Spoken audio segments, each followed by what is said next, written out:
Why care if no one bothers? It's two different, it's the same message, but you're trying to burn, and when it's your chart, which side is it on? It's throwing the balance one way or the other. It's just, you still got the sun. It's just when it comes to worldly situations, are you pushing what's important? Are you responding? Do you think other people are setting the standard for what's important? Are you reacting to get importance, to be important? So you can be the Aries, you can be the Leo, you can be whatever. On either side, there's going to be, for each of the signs, there's going to be a way of projecting and rising, a way of setting. And it's not just a narrow, defined thing. It doesn't mean that each one can be positive. There's a way of finding positive power this way. But by the time you observe, say you get 20 Leos or 30 Leos, the Leo crowd. And in my family, the Virgo, there's more people with Virgo risings, moons, suns, runs through the family tree. So I got a family tree full of nitpickers. When I told them that, people were a little uptight. They didn't like it. But I had a lot of examples. I looked at them and, oh, yeah, it just unfolded. So where are you going to see 20 Leos and see how come they're all different? You might see 5 or 6 in a class in school. You might have a few friends. So like getting the examples to confirm it, you have to live it. You'll see it. But this rising and setting, we're saying here's the theory. Watch people. It's used burning to project. I have my sun rising, but it's very low. My sun's down on the edge of the second and third house cusp, just in the second house. I'm burning to express my values. I got to put my values out. If other people have wrong values, doesn't matter. I still got to push my values out even more. I'm not listening as much as I'm putting out. And I found my confidence and my light in doing that.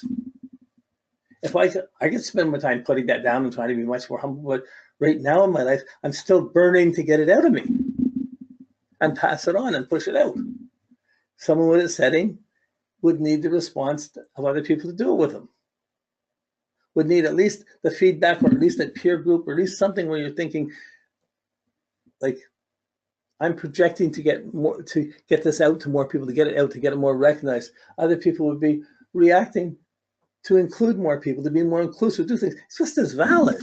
Everybody's sun is just as valid as anyone else's.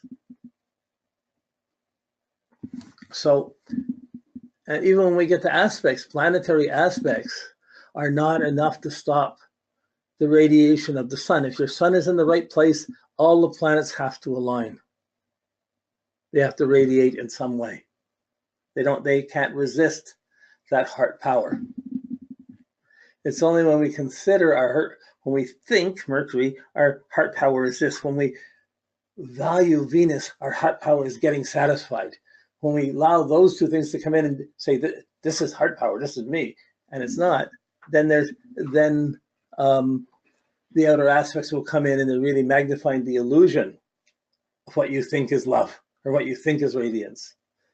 We'll get to that next level, but it's just interesting to have a perspective to this. There's no life without the sun. It's like the Lord and Master. It's there, but still it comes down into our personal homes, into our personal lives. So the first priority, are you a projector or a reactor? Well, a projector can go and make things happen, but a reactor can solve wars, can solve puzzles, can solve problems, knows how to respond to people. Both are really valid, incredibly purposeful lives, but noticeably different. And if you have a kid that's trying to project and you're trying to get them to more reactive and listen to everybody and do what they're saying, it's not going to happen. It's going to diminish their confidence by being attacked for not being rising enough. At the same time, if you have a kid that's going to school that's got a setting sun, and you're expecting them to push and drive and they just got to do it and you got to do it yourself, it's not going to work. They need a hug and approval to go do it. They need some feedback to get them to do it and to explain things. And when they got that, they'll be as good as anyone. Whoever divides the class according to these things, it happens. And it depends on which value the teacher is pushing or which example is being set. One can look bad to the other. That's on a lower level. Okay, so we're not trying to get just a definition. We're trying to see the way the energy works when it comes to going through these categories. Then when you have the sun above or below the horizon, like the rising and the setting, is pushing to get above. It's pushing to get noticed. It's pushing to accomplish things. It's reacting to be part of things. It's reacting to be fulfilled by things. It's responding. But when it's above or below, it's social, functional, it's objective out in the world, or it's below the world. It's a subjective world. Oh, what's important to you? Is being out in the world more important than being within? Or is being within in yourself more important than where you fit in out in the world? Do you have friends? Does it matter? Are you in your own personal world? It's like, are you more is subjective being more important than objective functioning? So I like to use the example of a kid born at midnight and a kid born at noon. If their sun's on the ice, the sun's really down below the horizon at the deepest point. That's a really subjective. And the sun being in the midheaven is the highest point in the sky. The kid born in the highest point of the sky, they're not going to want to stay at home and wait for an allowance. They want to go get power and get their job and get money and be set up so they're in control of their life immediately, as fast as they can. They're going to push into the outer world. So the objectives, the teams, the power, the group, everything's going to work to go there. And for half of the people, that pretty well works. That's reality. For scientific oriented people, that's reality. Psychological oriented people, to be harmonious, functional members of society that's not going to be angry or disturbed at anybody. That's a psychological view. But not everybody's supposed to be harmonious and peaceful. We're supposed to be loving and radiant. Okay. All of these things I spend a lot of time thinking of. I'm just trying to let them through. When the sun's below the horizon, someone's born at midnight, their personal world, their home, their mom, their subjective being, it's enough that I'm just me. I need this. I want this. Their power is in what they're feeling inside themselves. Why go out and fit in a world that's an alien world when you can stay at home and wait till mom dies and get the house without having to function? So it's hard to get kids born at night out of the house and out into the world. It's easier to kids born in the day to get out and justify getting the job and doing something. So when but really when your sun's above, it's important to make a social mark, to have society and life around you important, to be an important part of it.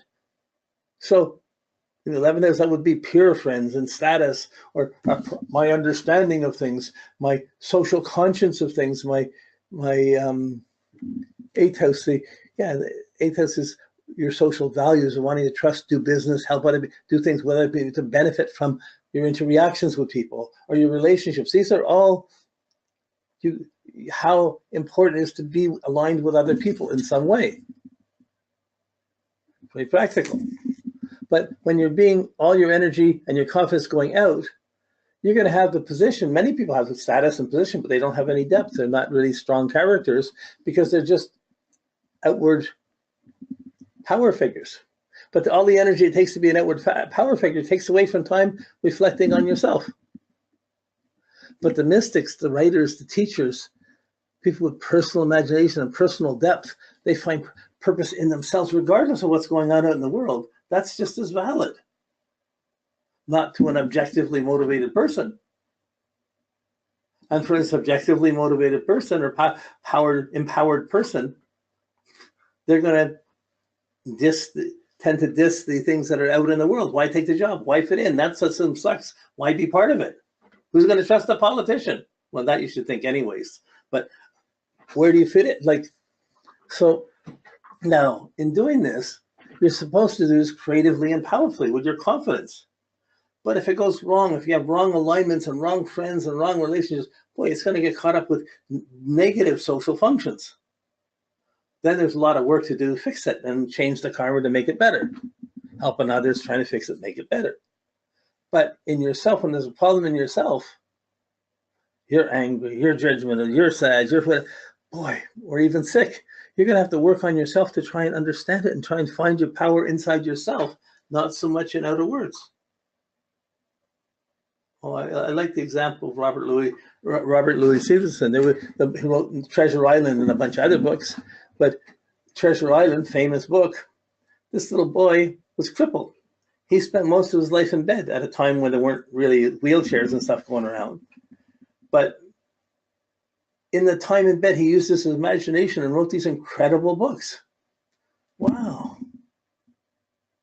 So we all have our matrix of our exposure to outward and inward things. We have both of these going on. But what's most important? What do you have to take care of first? Do you have to fit in first, or do you have to find yourself first? Do you find yourself in context with other people? Or do you find it from within? Like, it can happen either way, and each one's just as incredible. But it's certainly a distinct bias. My sun's above, my sun's below, my sun's rising and setting. This is not a small factor. It's noticeable, but you have to take time and observe and watch and feel, not just think, not just see how you want it to be. You have to look at it, and then you have to observe how someone's using it. And then you can see if they're using it well or not, if they're getting their confidence from it or not. But you're going to empower and give purpose. Your sun is naturally going to empower the phase that it's in. And all the different houses will show you different stages and different degrees by which you empower that, and succeed or fail with that. A glorious failure is still, the purposeful suns can still have glorious failures. Doesn't always have to succeed, but you could try something, get fail. It still doesn't have to affect your confidence. A marriage and a divorce, it's likely to set up our confidence and take away our confidence, but really, we still have our spirits and our confidence within, in any case. This is the challenges. And whatever the situation is, where does your sun need to shine? How do you regroup? How do you align? How do you get everything working to align with your sun? It's not like the moon's as important as the sun. Each planet has its own place in the hierarchy. It has its own layer or level of consciousness along the spinal column in the vortex or center of the solar system as it's moving along.